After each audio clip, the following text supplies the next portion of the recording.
விளைஞ்ச கதை இது ஈர நெஞ்சில நனைஞ்ச கதை இது.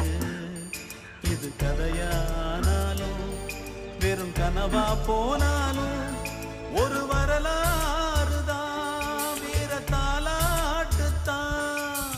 கதை போல தோணும் இது கதையும் இல்லை, இத கலங்காம கேட்கும் ஒரு இதயம்